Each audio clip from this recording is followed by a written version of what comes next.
start from like the beginning. I love a good origin story. Yeah, absolutely. I wanted to hear like how did this start? And we're talking about very heavy topics. Yeah. And one thing that I try to do with my organization is not be afraid of talking about heavy topics, because we all go through really hard seasons of life. Everybody is just different. And I think there's something really empowering about not shying away from those hard topics, Yeah. because Yeah. at the end of the day, it makes us feel not as alone. Yeah, it's true. Yeah, So it's how did you tell me about the beginnings, which mhm, aren't, it necessarily not like a great story, but I mhm. want to just pass the torch to you. Tell me everything. Yes, absolutely. Yeah, so I have been just really like this whole world. I think a lot of times, later in life, people hear about trafficking and they hear about this issue and it seems really far off, and everybody's like, man, somebody should do something about that, but who's going to do something? And for me, it was just so different. Like I was actually really just born into the environment. I come from just an incredible, a family full of incredibly strong and resilient women. However, intertwined in that has just been a lot of exploitation. There's been some trafficking and things like that. So for me, it was something that I was surrounded by from a young age. Born into a family with just a lot of addiction, a lot of abuse, and exploitation. And so it was my reality from a very, very young age. And I was actually adopted at 6 years old. And I remember thinking, oh my gosh, like I've made it out. My whole life is going to change and everything's going to be different from this point on. But that just wasn't my reality. I think that those years that I lived in such a broken environment, there were, those are your most formative years, right? That is like your identity, all of that is being formed during that time. And so it was almost like there were these hooks in me. And exploitation had its hooks in me. And so I ended up in a series of like some of the most bizarre situations throughout my life, where exploitation would just come after me. And whether it was through neighbors or through other family members or situations like that, but it was just something I could not escape from. And I would do really well for a while and I would find freedom and, my family would move or things like that. I think there was so much shame tied to everything that I also wasn't talking about it, and I think I had been so groomed as a young girl that as I got older, I think when there's people that are in this world and in this life, they recognize that so quickly, and they can see like, oh, there's already been this vulnerability and this grooming that's been done that I can just continue to build off of. And so that was very much so my reality. Ending up in situations, whether it was wrong place, wrong time, or just people that were seeking those vulnerabilities and finding me. And there was a lot of like, don't tell anybody kind of stuff, and people really profiting off of my abuse and my exploitation. And then by the time I was in my later teen years, I fell into addiction, and I had come to this kind of mindset of like, I guess this is my life. Like, I guess this is the purpose of my life. And this is what I bring to the world. And there's no escaping it. And just, I am meant to be here to be used and abused by others. And so that was a really deep belief that I had. At the same time, I had this grit and this tenacity that I didn't want to stay stuck in this place. And I didn't want this to be my reality. So there was like this internal battle happening. And I think around 18 years old, I hit absolute rock bottom in my life.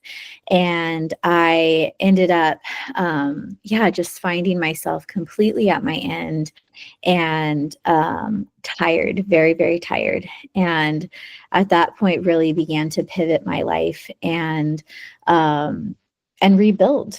And thankfully, I had support and people in my life that were cheering me on, that were believing in me, that along the way had been speaking identity into me and purpose into my life and all of these things, and just showing up when I needed them.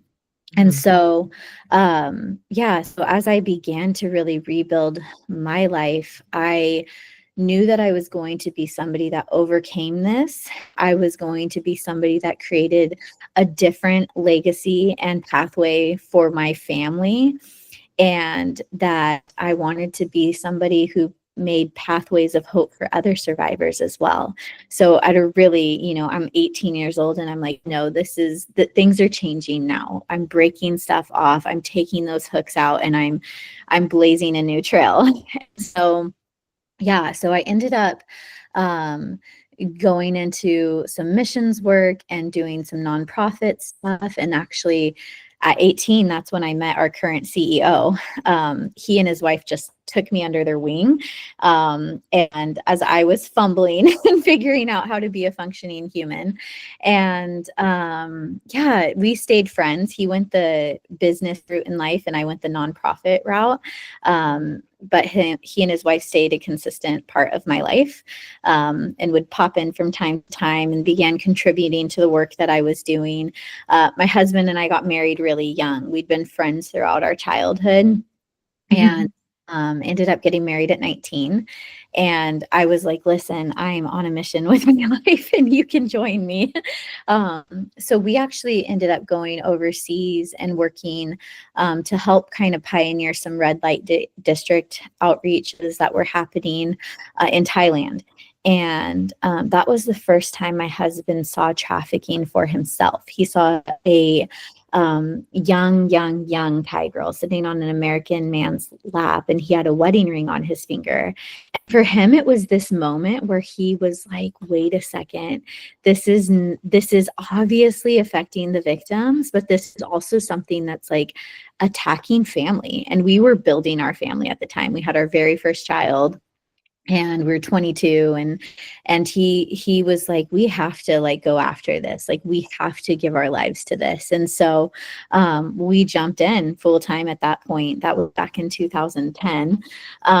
So we jumped in, I guess 2010, about 15 years ago. We moved down to Los Angeles and began just learning everything we could about the issue of trafficking, from, what does it look like domestically, internationally, what are the contributing factors, what does trauma look like, all of these things, and ended up launching outreaches across Los Angeles into some of the darkest places where people didn't necessarily want to go, and providing advocacy for those who were being victimized wherever they were in their journey.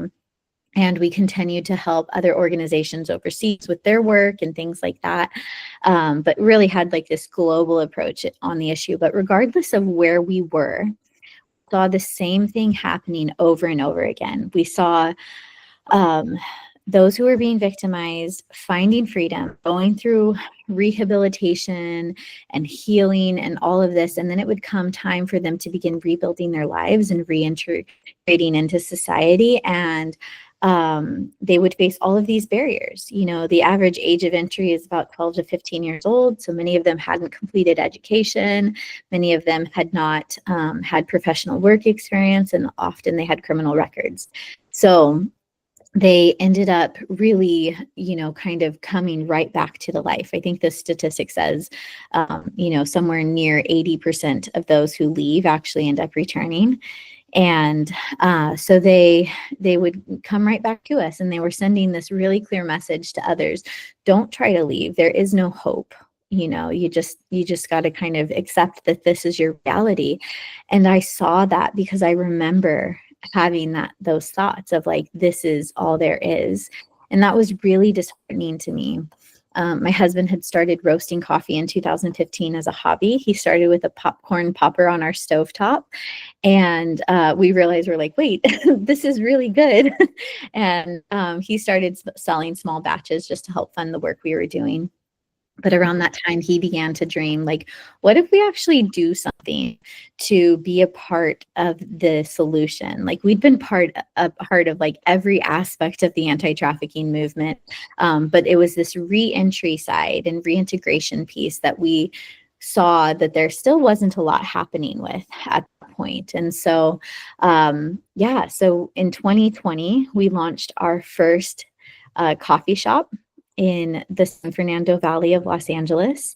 And we realized it was such a crazy time, but we realized pretty quickly that we could hire a few survivors there, but we would be pretty limited. So my friend, who's our CEO now, Mike Glanz, I actually reached out to him and I said, will you help us build a business plan that's scalable? And he said, sure. He's like, do you want to hire 5 or 10 survivors? And I said, I want to hire at least 1,000. Right. And he was like, okay, now I'm interested, and he was excited by that. And so he had this desire to show that business could be both highly successful and highly impactful, and that the two were not mutually exclusive. I think a lot of times people are like, the nonprofits will do the great work and the businesses will fund, but what does it look like to actually be a business that is really creating a successful, thriving, profitable business model, but is also changing the world?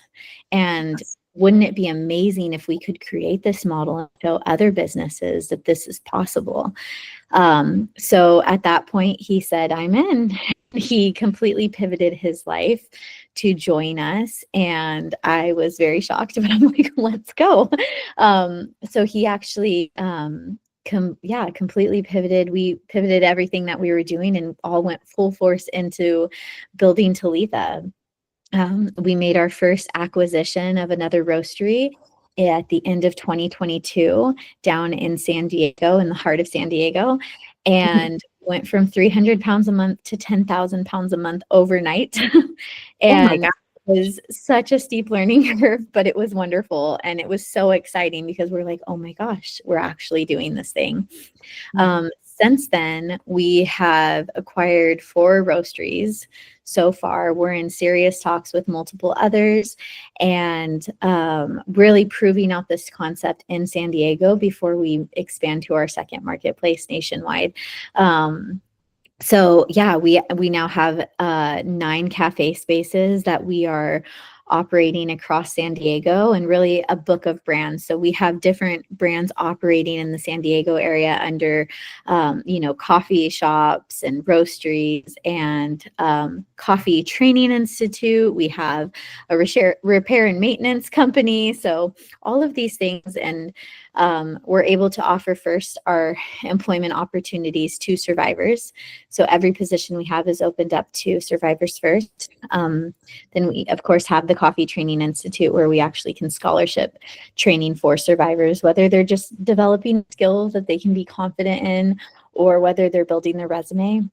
And then we have this comprehensive care network that we've been building, rallying all of the nonprofits and experts to really collaborate and work together to create response systems for survivors as they're reintegrating. So we can make sure that we're checking the box as an employer. They have a job, they have training, but we can also make sure that they have the therapy, the support groups, the legal services, all of these really important, crucial pieces that are addressing those barriers as they reintegrate and rebuild their stories. And so that has just been such an exciting project. We are an empowerment model. So we focus on empowering survivors. We make sure that every survivor that comes through us really feels like they're a part of this as well, that they are a part of this mission that is creating opportunities for other survivors. So yeah, that's very long-winded, but that's the origin story. You're the best storyteller, first of all. I can listen to you all day. So, oh my gosh. So it's really like this wraparound support. Yes. Yeah. Which I love. because you're not only saying, okay, we want to provide you with, work experience and, but it's so much bigger than that, right? You're talking about helping the whole individual, Yes. uh, which is so powerful because they're not just coming to you for this one need.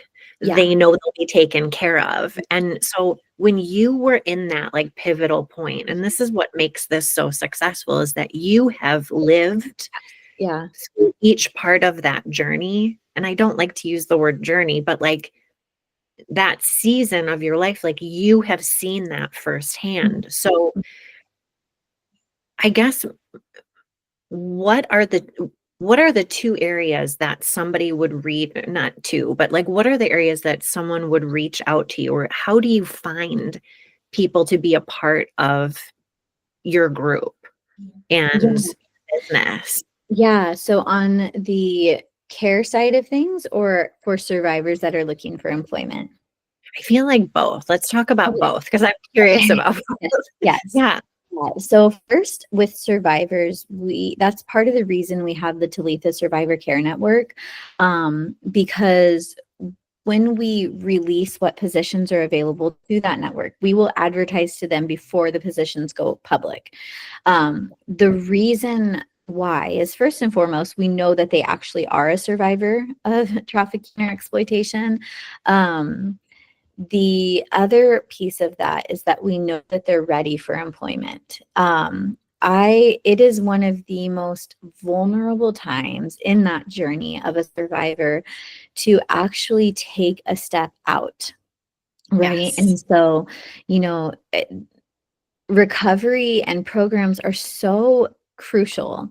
However, when somebody finds that safety, right, they find that place that they can begin to go after all of that inner healing and mental healing and all of that, it can become really easy to just stay in that place, and it can be absolutely terrifying to take that step out. And I think what a lot of people don't realize is that the step to leave the life initially is terrifying because you don't know what's on the other side, right? Right. And there's been so much fear that's instilled in them. There's been so much breaking of the confidence, breaking of their psyche, all of this stuff, breaking of their bodies. And so it's such a vulnerable and terrifying step to take to leave the life. They say it takes an average of 7 attempts.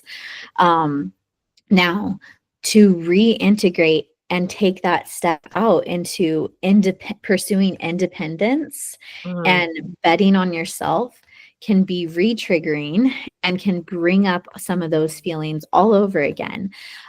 So when we say, are they workforce ready? That is a loaded question. right. You take them through that interview process. In the very beginning, it's like, do you have the basics? Do you have legal documentation? Do you have a bank account, a social security number, all of these things that they need to be in the workplace? So we kind of make sure those boxes are ticked. The next part of their interview process is, do you have the support system? Do you have stability in your life? Do you have stable housing?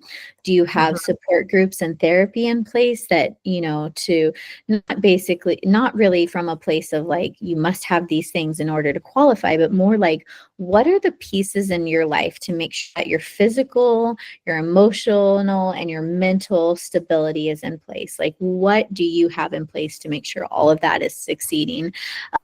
So if there are gaps in any of those stages, we make sure to bring resources to them to kind of get things into place. And it's a journey. Sometimes somebody takes a step and they're ready and they start working, and then it's like, oh my gosh, I'm not ready. And we're like, okay, let's get you back into that healing space again, where you can focus on that. And so sometimes that's how it goes.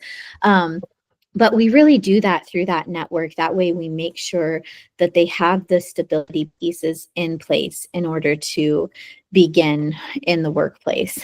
So If it's there almost, are, can I interrupt you for a second? It's almost like you're dipping your toe, Mhm, like mhm. you're in your safe bubble that Yeah, you've yeah, with support group, Yeah. this support system, and then you can dip your toe, but then you can also step back. Yeah.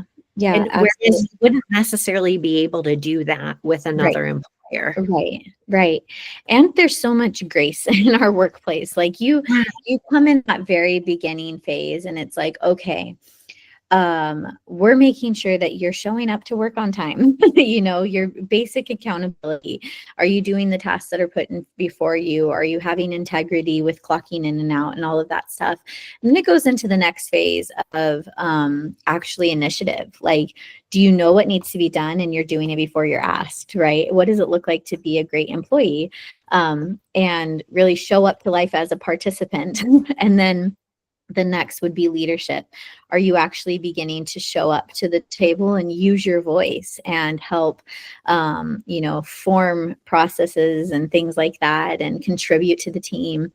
And then it's launching either up into the company through career pathing or out of the company into their next steps. So that journey is so different for everybody. That could be 2 months. That could be 3 years, so we don't put timelines on things.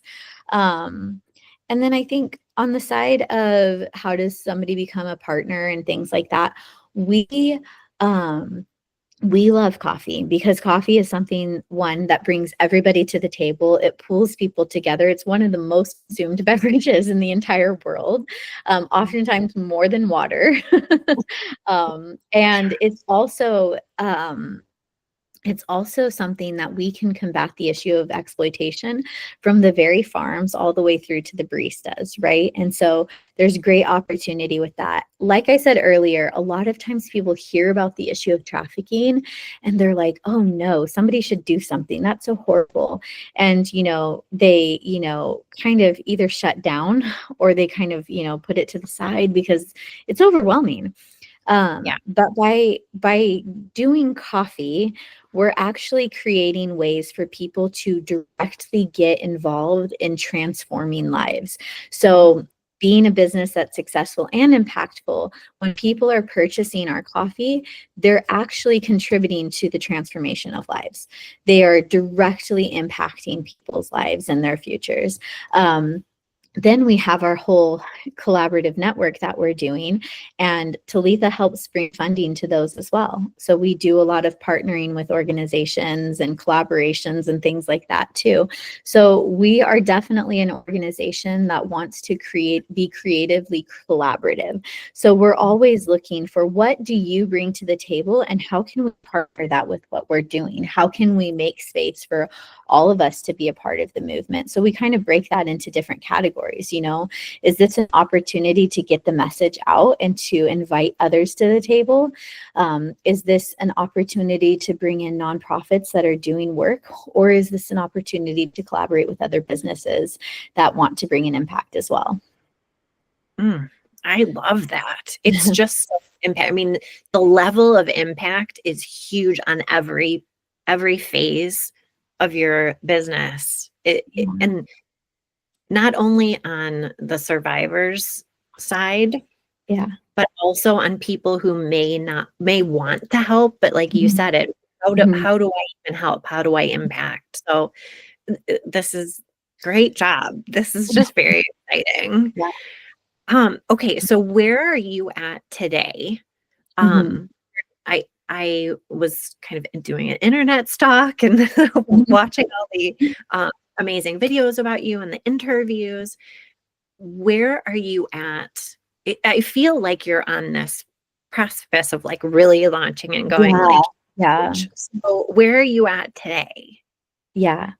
So we have been in I'm going to plug my computer in because I switched devices really quick. Yes, this is a real interview where we're real people in our offices.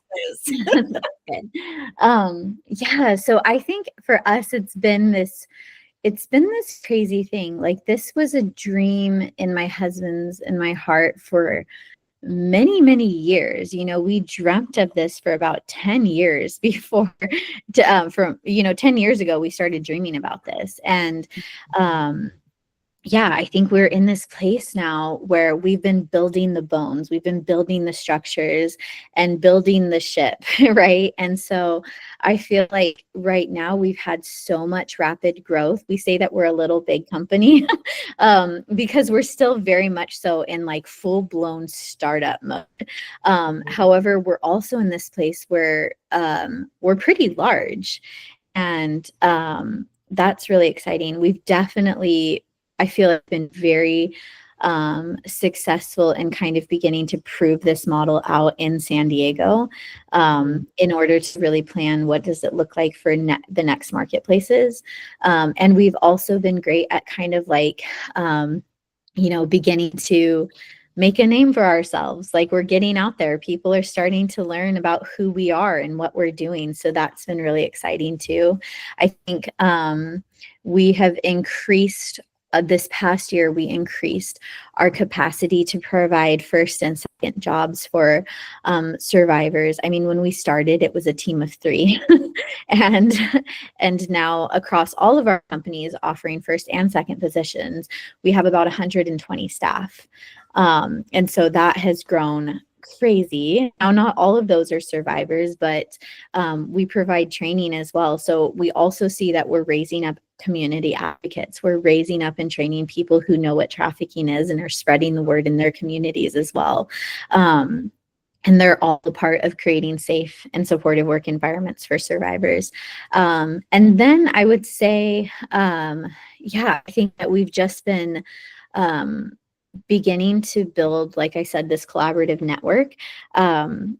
We are so audacious in believing that we absolutely can see an end to trafficking, but it will 100% require that everybody shows up and that we do things collaboratively. And so I think our network that we've been building, it's been really exciting to see nonprofits starting to work together. I was just attending a conference recently, and there were multiple organizations that we had separate like relationships with, and then they were showing up to the conference because they had all began to like work together and these types of things. And I'm like, this is so exciting. So you kind of just make space for collaboration and people begin to run with it. I think a lot of times people are looking for that invitation. I think especially Oh, sorry, go ahead. We're so competitive and we're so independent in the United States. And so for somebody to go against the grain and be like, no, we're creating space where everybody belongs and everybody can run together, I think it's a really exciting opportunity for a lot of people. I think you hit it on the head. Like, we want to collaborate. Like, we want to help in other areas if it's not necessarily in our lane. Mm-hmm. But I think especially younger generations, I've found, as I look at like my teenagers and, people in their 20s are so collaborative, and it makes it's so amazing to me. And that could be in any genre, right? Like in the music industry, in just everyday business, small business, large business. It's so collaborative, and that makes my heart sing because we can do so much more if we work together. Yeah. And especially with a topic like trafficking, I think you disarm people from being scared of the topic when there's more collaborators from a lot of different areas. Yeah, for sure. And creating multiple ways for people to be involved, right? I think that for a long time it felt like, oh, if I'm not involved in the legal sphere, or if I'm not involved in like social services or recovery, like where is there a place for me to participate here? But there's so many ways for people to take their everyday skills and bring transformation. And I think that's one thing. I think the other thing is that people are hungry to be a part of something that's greater than themselves. They really are. Everybody wants to have something to say for their lives. Everybody wants to do something heroic, and so I think that I love creating space for people to do that, to do something greater than themselves. Our team is so dynamic at Talitha. We are this random group of experts in whatever field it is, whether it's operations or growth or, finance, whatever it is. We have these people who have just been experts in their field. HR, whatever it is. And then they bring that to the table. And they're doing it because they're leaving the positions they've been in before, and they're doing that, and they're joining the team because they're now a part of something that's greater than themselves, that's greater than building their success and all of that. And it's successful in a different way. Absolutely. When you were talking about like wanting to rally around something like greater than yourself and make an impact on people, as we evolve as like human beings, this surface level type of living where we're, which is fine, we can be like concerned with our little inner circles, but there is this advocacy that I truly believe we all have deep down in us. We want to go out in the world and help. And especially women who are natural caretakers, like we want to fix things and help people. I can't do that too because my husband, but they want to protect and they want to blaze trails. And exactly. Look at your husband. He saw when you travel, you were in Thailand, right? And I'm sure that as you were building your family, he saw in that young girl, not only you, but his child, his future children. And so this is just an amazing organization that you have created, and you're just pouring all this love into. I am just honored to be talking to you today because I truly have that heart. And it's just so amazing how like you're in California, I'm in Illinois, the collaboration is, your reach is getting farther and farther. So you've launched in California, and I get like, you got to get your grassroots down and polish everything up before you like truly, you're already expanded, but how can people, like the people who follow me are basically very hyper local to like the Chicago, Northern Illinois area. Like how can we get involved?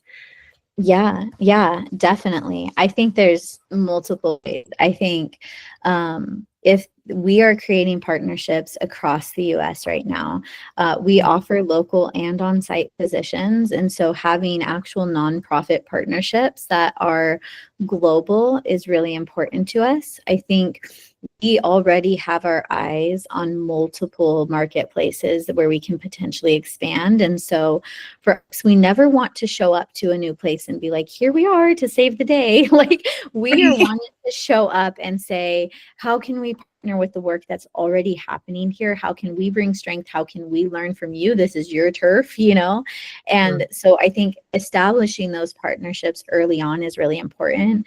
With those partnerships, we also help with like fundraising and that type of thing too, because we believe in mutually beneficial partnerships. But then obviously like really easy and practical, like by purchasing coffee, whether it's a cafe that wants to sign up as a wholesale customer, or if it is a listener that just wants to order coffee to their home. Either way, people can incorporate Talitha into their business or into their daily lives, and they can know that they're bringing transformation and that they are a part of a movement. Oh, that's wonderful. And I mean, how easy it is just to buy coffee. Right. I know you're already buying coffee, but I think it's also a really important message. Like where we put our money really matters. And there's so many incredible businesses that are taking steps to combat exploitation and to bring hope to survivors, whether that's by giving a percentage or doing things like that. And so I think we're creating an opportunity. Most families in the United States are already purchasing coffee. So we're saying just reallocate that money and purchase coffee that is bringing an impact and bringing hope. Well, and it's also a beautiful way to spread the message, right? So if you're gifting, I mean, how many times have I bought like a pound of coffee and like shared it with, a cute coffee cup and been like, here, like teachers' gifts and everything. And what a beautiful way to like spread that message, because there's a story behind it. Also, you're packaging because I'm a huge marketing nerd. Their packaging's like gorgeous. The Yeah, artwork. thank you. I know. If you look at the side of the bag, it's a silhouette. And that was just like a way for us to tell the story of survivors, also, maintain confidentiality in their identities and that type of thing. We have survivors on our staff that are like, I want to share my story. I want to begin telling things, but I don't want anybody to know it's me. For us, everybody who comes to us, not everybody knows that they're a survivor. That's why we have to train all of our staff. Because if they want to show up to work and just be somebody showing up to work and not have this label as a survivor, that's totally fine. If they want to come and they want to shout their story from the rooftops, we want to get behind that as well. For sure. Well, what else did I not touch upon today with any questions, or like what would you really want people to know or do? I will totally share from the rooftops all about like your social, where to buy coffee. But what have I missed? Yeah, I think really just like I said, that big invitation for people to join with us and to purchase coffee, to become, subscribers, to become wholesale accounts, all of that would just be amazing. Okay, this is beautiful.